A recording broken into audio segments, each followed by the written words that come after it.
Hello students, कैसे हैं आप? बहुत बढ़िया। चलिए, मैं भी बहुत बढ़िया हूं। आज रूल्स ऑफ डेबिट क्रेडिट का जो चैप्टर चल रहा है उसके अंदर का जो छोटा सा पार्ट रहता है वो आपको मैं समझा देता हूं। उसके अंदर आपने बेसिकली बैलेंसिंग ऑफ अकाउंट्स के बारे में पढ़ना है। बैलेंसिंग ऑफ अकाउंट्स का बेसिक कंसेप्ट है कि आपको अकाउंट्स की बैलेंसिंग करनी होती है। तो यानी कि अभी आपने कभी लेजर अकाउंट नहीं बनाया है, तो अगर आप लेजर अकाउंट बनाएंगे तो आपके लिए बैलेंसिंग जो होती है उसकी बात हम करते हैं। लेजर अकाउंट जो बनाएंगे तो लेजर अकाउंट में बैलेंसिंग जो होगी उसको आप अभी शायद समझे नहीं होंगे, क्योंकि आपने अभी तक लेजर अकाउंट समझे ही नहीं है क्या हुआ है। फिर भी आपको धीरे धीरे समझ में आ जाएगा। तो बैलेंसिंग ऑफ अकाउंट का मतलब होता है a balance of an account is the difference between the total of its debit and total of its credit. जितना भी आपके अकाउंट अगर जब कोई बनता है तो उस अकाउंट में कुछ अमाउंट डेबिट भी किया जाता है और कुछ अमाउंट क्रेडिट भी किया जाता है। तो उनका जो बैलेंसिंग फिगर होती है, यानी कि उनमें जो डिफरेंस आता है, उसी को हम बैलेंस ऑफ एन अकाउंट बोला जाता है। हम उसी को बैलेंस ऑफ एन अकाउंट बोलते हैं। तो डेबिट बैलेंस का बेसिक मतलब क्या है? यानी कि डेबिट साइड, सीधी सिंपल सी भाषा में है, डेबिट बैलेंस का मतलब डेबिट साइड ज्यादा है, इसलिए उसको डेबिट बैलेंस बोलेंगे। क्रेडिट बैलेंस मतलब क्रेडिट साइड ज्यादा है, इसलिए उसको क्रेडिट बैलेंस बोलेंगे। यानी कि दो साइडों के अंदर जिसका भी बैलेंस टोटलिंग ज्यादा आता है उसी को हम उसका बैलेंस बोल देते हैं। यानी कि total of debit side is greater than total of credit side is equals to debit balance, and total of credit side is greater than total of debit side is credit balance. चलिए इसको थोड़ा सा account में डाल के समझते हैं कि इसकी अकाउंटिंग कैसे करते हैं। तो इसको हम बेसिकली टी शेप अकाउंट से समझाएंगे। टी शेप अकाउंट इस तरह से दिखता है, यानी कि इसका एक साइड आपको डेबिट बैलेंस दिखाएगा और एक साइड इसका क्रेडिट बैलेंस। यानी कि इसकी एक साइड में क्रेडिट साइड होती है और एक साइड डेबिट साइड होती है। एक लेजर है, लेजर में हम एक अकाउंट बना लेते हैं। मान लीजिए आप कैश अकाउंट बना रहे हैं। कैश अकाउंट एक एसेट अकाउंट होता है। यहां पर लिख भी देता हूं, आपको पता लग ही चुका होगा, इतने टाइम से आप rules of debit and credit पढ़ रहे हैं। तो कैश अकाउंट एक एसेट अकाउंट होता है। तो एसेट अकाउंट जब भी इंक्रीज करेगा, यानी कि जब भी इंक्रीज करेगा एसेट अकाउंट में क्या होता है? डेबिट। और जब भी डिक्रीज करेगा तो एसेट अकाउंट होता है क्रेडिट।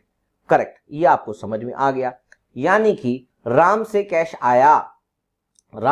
आया मतलब इसको इस तरह से चढ़ा जाएगा, इस साइड में टू मेंशन किया जाएगा और इस साइड में हमेशा बाय मेंशन किया जाएगा। तो टू कैश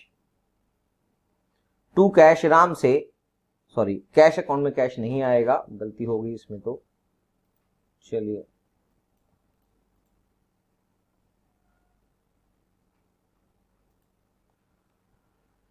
टू राम से जो कैश आएगा उसकी बात कर रहे हैं। राम से कैश आया तो टू राम यहां पर लिख दिया जाएगा जो भी उसका अमाउंट है। फिर अगर आपको मिस्टर एक्स से कैश आया तो मिस्टर एक्स का कैश लिख देंगे। अगर आपको रमेश से कैश आया तो रमेश का कैश यहां लिख देंगे।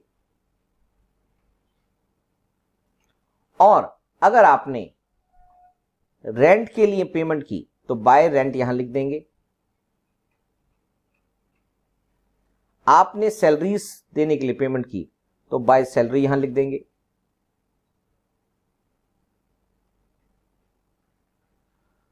आपने और क्या पेमेंट की? आपने मिस्टर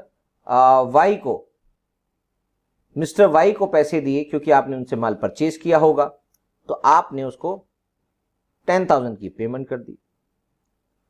और यहां पर भी कुछ और ट्रांजेक्शन हो सकती है, लाइक आपने कैश में सेल्स की है तो एंट्री क्या बनेगी? कैश में सेल्स की है तो टू सेल्स, जहां से भी पैसा आया है, जहां से भी पैसा आया है उसको आप डेबिट साइड चढ़ा देंगे, यानी कि जब भी असेट अकाउंट इंक्रीज होता है तो डेबिट साइड पे चढ़ेगा, असेट अकाउंट डिक्रीज होता है यानी कि रेंट के रूप में पैसे जाएंगे, सैलरीज के रूप में पैसे जाएंगे। अगर आपने मिस्टर वाई से परचेज किया था पहले उधारी में, उनको पेमेंट करी है तो ये भी पैसे जाएंगे। तो इस तरह से ये अकाउंट बन जाता है। क्योंकि कैश अकाउंट एक असेट अकाउंट होता है तो मैंने अभी आपको ये बता दिया है कि असेट अकाउंट के हमेशा इसका एक रूल बनेगा, जितनी भी असेट्स अकाउंट्स होती हैं उनकी बैलेंसिंग। अब बैलेंसिंग देखें कैसे करते हैं। बैलेंसिंग में दोनों तरफ का टोटल पहले समझ लेते हैं। दोनों तरफ का टोटल, जिधर का भी टोटल ज्यादा आएगा उसको आप, जिस साइड का भी टोटल ज्यादा आएगा उसको आप पहले टोटल लिख लेंगे। तो आपका टोटल कर लेते हैं 5000, 7000, 17 और 67। इसका टोटल आ गया 67,000 और इसका टोटल है 17,000, टोटल 17,000। मगर आप इधर भी आपका टोटल 67,000 लिखा जाएगा और आपके पास जो इन दोनों की बैलेंसिंग फिगर है उसको आप लिख देंगे by balance carried down, CD, by balance carried down, that is 50,000 यहां पर बैलेंस आ गया। तो ये जो बैलेंस आपको दिखाई दे रहा है, यही बैलेंस किस लिए यहां पर है, किस लिए क्रेडिट साइड में है, क्योंकि डेबिट साइड बड़ी है। यहां पर ये बैलेंस इसलिए है क्योंकि डेबिट साइड बड़ी है, इसलिए ये जो 50,000 है it is a debit balance. Debit balance इसलिए क्योंकि डेबिट साइड बड़ी है। तो बस इतना सी बात ही आपने समझनी थी। चलिए एक और एग्जांपल से अभी देख लेते हैं। एक लायबिलिटी अकाउंट बना लेते हैं। मान लीजिए आपके पास एक राम है, मिस्टर राम है, जो आपके क्रेडिटर है। आपके क्रेडिटर है तो इसका मतलब वो आपके लिए एक लायबिलिटी है। तो लायबिलिटी के लिए हमेशा अकाउंट के अंदर ये ध्यान रखेंगे, जो लेफ्ट साइड है आपकी वो डेबिट को दिखाएगा, जो राइट साइड है वो आपको क्रेडिट का दिखाएगा। तो राम से जो आपके क्रेडिटर हैं, जिनको आपने पैसा देना है, पैसा देना क्यों होगा, क्योंकि आपने इनसे कुछ ना कुछ परचेज किया होगा। तो राम से जो परचेज किया है आपने, तो ये लिखेंगे बाय परचेज। क्रेडिटर अकाउंट एक लायबिलिटी अकाउंट होता है, तो लायबिलिटी जब भी बढ़ेगी तो वो क्रेडिट होगा और जब भी कम होगी वो डेबिट होगा। तो आपने राम से उधारी पर माल खरीदा तो राम के प्रति आपकी लायबिलिटी बन चुकी है। तो आपने माल खरीद लिया 50,000 का, तो ये क्रेडिट साइड में चढ़ जाएगा। आपने उससे किसी और डेट पर दोबारा माल परचेज कर लिया तो उसकी लायबिलिटी और बढ़ जाएगी। अब अगर आपको राम को आपने पैसे पे कर दिए, इसका मतलब आपकी लायबिलिटी कम हो रही है, आपकी लायबिलिटी डिक्रीज हो रही है। तो इसका मतलब टू कैश कम हो रही है, तो इसके अंदर आपने राम को पैसे दे दिए, इसका मतलब लायबिलिटी कम हो रही है तो इसके डेबिट साइड में चढ़ेगी।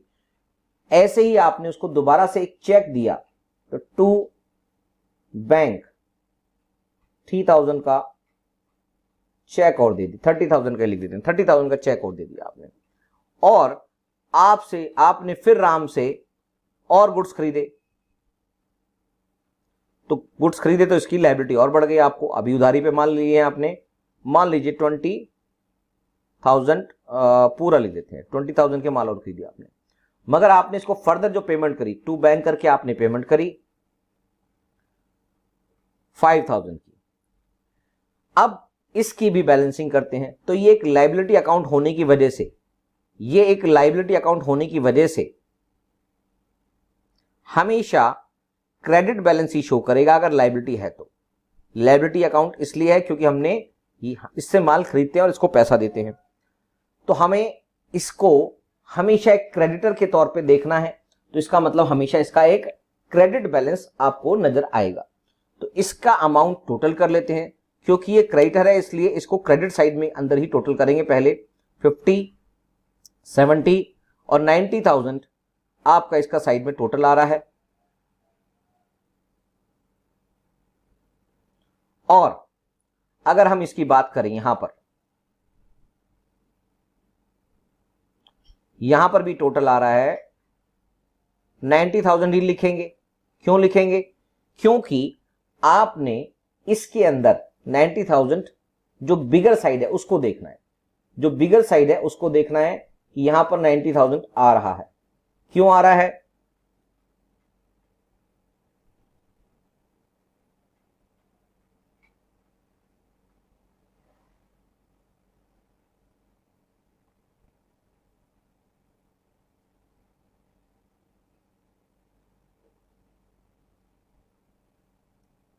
हाँ, यहां पर 90,000 आ रहा है, यहां पर भी आपका 90,000 आ रहा है। 90,000 यहां पर सर इसका टोटल नहीं है, तो हमने कब कहा यहां पर टोटल है इसका? तो इसका जो टोटल है अभी आपके लिए 90,000 बनाया जाएगा। क्यों? क्योंकि आपको इसकी बैलेंसिंग करनी है अभी। तो इसकी बैलेंसिंग करने के लिए आपके डेबिट साइड में कम बैलेंस आ रहा है और क्रेडिट साइड में ज्यादा आ रहा है, तो टू बैलेंस कैरिड डाउन इसके डेबिट साइड में लिखा जाएगा, जो भी इनका डिफरेंस है। तो 30, 30 और 65, यानी कि आपके पास 25,000। इसको मैं अलग कलर से इसलिए दिखा रहा हूं, आपको अलग कलर से नहीं दिखाना, कि आपको पता लग जाए कि एक बैलेंसिंग फिगर है। ये जो बैलेंसिंग फिगर है कहां पर लिखी गई है? ये डेबिट साइड में लिखी गई है, ये डेबिट साइड में लिखी गई है। मगर ये यहां पर डेबिट साइड में क्यों आई? ये आई क्यों? क्योंकि क्रेडिट साइड बिगर था, तो इसलिए ये जो बैलेंस है ये बैलेंस कहलाएगा क्रेडिट बैलेंस। तो ये बैलेंस कहलाएगा credit balance, right? Credit balance. ये क्रेडिट बैलेंस क्यों कहलाएगा? क्योंकि क्रेडिट साइड ग्रेटर है डेबिट साइड से, और जो आपने अभी ऊपर देखा वो डेबिट साइड बड़ा था, इसलिए ये जो बैलेंस क्रेडिट साइड में लिखा है इसको हम बोलेंगे डेबिट बैलेंस। तो आप इसको याद रखेंगे कि 1 नंबर के अंदर क्वेश्चन आपको आ सकता है कि अगर डेबिट साइड बड़ी है, डेबिट साइड ग्रेटर है क्रेडिट साइड से, तो बैलेंस को बोलते हैं डेबिट बैलेंस, और क्रेडिट साइड बड़ी है तो क्रेडिट बैलेंस। करेक्ट? तो आपके पास इस तरह के अकाउंट यहां पर दिखाई देंगे। और एक कैपिटल अकाउंट होता है। कैपिटल अकाउंट में भी अगर मैं इसको कैपिटल अकाउंट बना देता हूं एक, उसको भी आसानी से समझ में आ जाएगा। वैसे तो आपको यहां तक समझ में आ ही गया होगा, फिर भी एक कैपिटल अकाउंट बना देते हैं। कैपिटल अकाउंट प्रोप्राइटर का अकाउंट होता है, और प्रोप्राइटर के अकाउंट के अंदर जब भी प्रोप्राइटर का अकाउंट यानी कि क्रेडिट बैलेंस जब भी होगा, जब भी ये इंक्रीज होगा तो क्रेडिट साइड में जाएगा, और जब भी डिक्रीज होगा वो डेबिट साइड में जाएगा। यानी कि प्रोप्राइटर कैपिटल लेके आया तो बाय कैश कैपिटल लेके आ गया, और उसने कैपिटल विड्रॉल करी, विड्रॉल ऑफ कैपिटल, तो टू कैश इसने विड्रॉल करी, तो ये डेबिट हो गया, क्योंकि इससे कैपिटल रिड्यूस हो रही है और इससे कैपिटल इंक्रीज हो रही है। अगर इसने फर्दर कैपिटल इंट्रोड्यूस करी और फर्दर कैपिटल इंट्रोड्यूस करी तो भी सेम एंट्री आएगी, बाय कैश 2 लाख रुपीस। क्या बात समझ में आ गई? हां सर समझ में आ गई। और फिर हम इसको जब बैलेंसिंग करेंगे, अगेन जब हम इसको बैलेंसिंग करेंगे, बैलेंसिंग करने के लिए ये जो नीचे 2 लाइन अकाउंट के क्लोज करते वक्त हमेशा नीचे 2 लाइन खींची जाती है, नीचे 2 लाइन खींची जाती है। 2 लाइन खींचने का मतलब है कि ग्रैंड टोटल कर दिया जाए। ये जो 2 लाइनें खींची नजर आ रही हैं दोनों नीचे, इसका मतलब ग्रैंड टोटल हो गया, इसके बाद फर्दर इस अकाउंट में कुछ नहीं होना। तो यानी कि आपके पास इसका क्रेडिट बैलेंस, क्रेडिट साइड का जो टोटल है वो है 7 लाख रुपीस, और डेबिट साइड का जो टोटल है वो 1 लाख रुपीस। मगर आप लिखेंगे कितना? 7 लाख रुपीस ही लिखेंगे, और इसकी जो बैलेंसिंग फिगर आएगी वो 6 लाख आएगी, और लिखी कहां जाएगी? डेबिट साइड में। सर ठीक है जी, टू बैलेंस CD 6 लाख। ये 6 लाख कौन सा बैलेंस है? इसको बोलेंगे क्रेडिट बैलेंस। क्यों? क्योंकि ये क्रेडिट साइड बिगर है इसके अंदर, इसलिए क्रेडिट बैलेंस है। तो ये बात आपको समझ में आ गई होगी। तो हम अकाउंट को बैलेंस कैसे करते हैं, उनकी बैलेंसिंग कैसे करते हैं, ये बात आपको क्लियर हो गई है। तो चलिए आगे समझ लेते हैं कि कभी भी ये ध्यान रखेंगे, कभी भी कोई असेट या लायबिलिटी अकाउंट होंगे, कोई भी असेट या लायबिलिटी अकाउंट होंगे, उनको हमेशा बैलेंस किया जाएगा।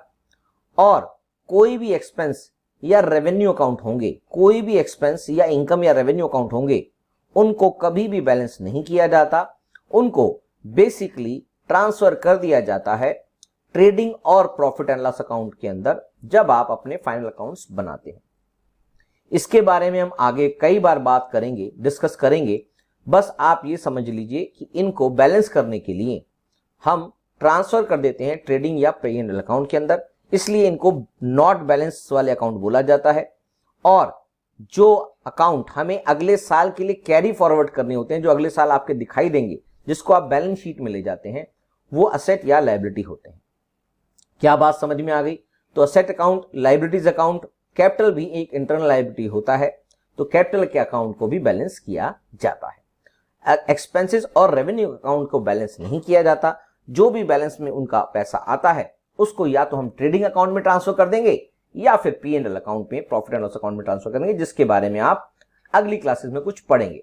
तो हम थोड़ा सा ब्रीफिंग कर लेते हैं कि डेबिट बैलेंसेस कौन कौन सी चीजों के होते हैं। अभी मैंने आपको बताया कि असेट अकाउंट जितने भी होते हैं, जब बढ़ता है तो वो डेबिट होता है। तो इसका मतलब जितने भी असेट्स होंगी, चाहे वो कैश के रूप में हो, बैंक के रूप में हो, मशीनरी के रूप में हो, बिल्डिंग के रूप में हो, डेटर्स के रूप में हो, वो सारी की सारी असेट्स हमेशा डेबिट बैलेंस ही शो करेंगे।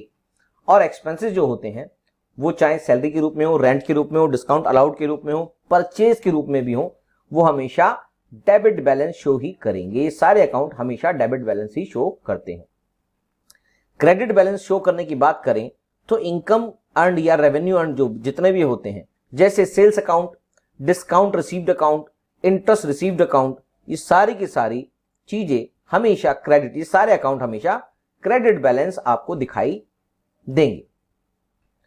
या लायबिलिटी अकाउंट के अंदर भी कोई अकाउंट होता है, जैसे अभी आपने कोई एक्सपेंस कर तो दिया है मगर उसके पैसे देने अभी बाकी हैं, तो वो आपके पास outstanding expense, outstanding rent, outstanding salary के रूप में दिखाई देगा। तो वो भी आपका हमेशा क्रेडिट बैलेंस शो करेगा। अगर आपने किसी से लोन ले रखा है, किसी बैंक से या किसी इंस्टीट्यूशन से या किसी से भी, थर्ड पर्सन से किसी से भी लोन ले रखा है, तो भी वो हमेशा क्रेडिट बैलेंस ही शो करेगा। क्रेडिटर्स अकाउंट भी क्रेडिट बैलेंस ही शो करता है। और कैपिटल अकाउंट तो हमेशा क्रेडिट बैलेंस ही शो करेगा। तो आपने समझ लिया कि डेबिट बैलेंस या तो असेट होगी या एक्सपेंस होंगे, और क्रेडिट बैलेंस इनकम, लायबिलिटी या कैपिटल के रूप में दिखाई देगा। तो बस इतनी सी बात ही आज आपने समझनी थी। अब आपको बहुत अच्छे से क्लियर हो गया होगा कि हम अकाउंट की बैलेंसिंग कैसे करते हैं। टी शेप में अकाउंट का मतलब होता है कि देखने में टी जैसा लगता है, बीच में से एक लाइन हॉरिजॉन्टल होती है, एक वर्टिकल लाइन खींच देते हैं और इनको अमाउंट के कॉलम में फीड कर देते हैं। तो टी शेप अकाउंट एक समझाने के लिए बताया गया था, मगर जो अकाउंट होता है उसका फॉर्मेट के बारे में भी आगे की क्लास में डिस्कस करेंगे। चलिए, अब आपको ये सारे पॉइंट्स क्लियर हो चुके होंगे। इसके बाद हम अगले चैप्टर के अंदर बात करेंगे। ये सारी बातें आपको काम आने वाली हैं जर्नल करते वक्त। तो जर्नल जब आप करेंगे तो आपके लिए बहुत ज्यादा बेनिफिशियल होंगी ये चीजें, वहां पर ये सारी चीजें काम आएंगी। उसके बाद लेजर पोस्टिंग भी करेंगे, वहां भी बहुत सारी चीजें काम आनी है आपको। तो इसलिए आप इस चीज को समझें और अच्छे से इसको रिवाइज कर लें, जिससे आपको जो भी दिक्कतें आएंगी उससे पहले ही आप ठीक हो जाओगे। करेक्ट? चलिए, thank you very much, bye bye.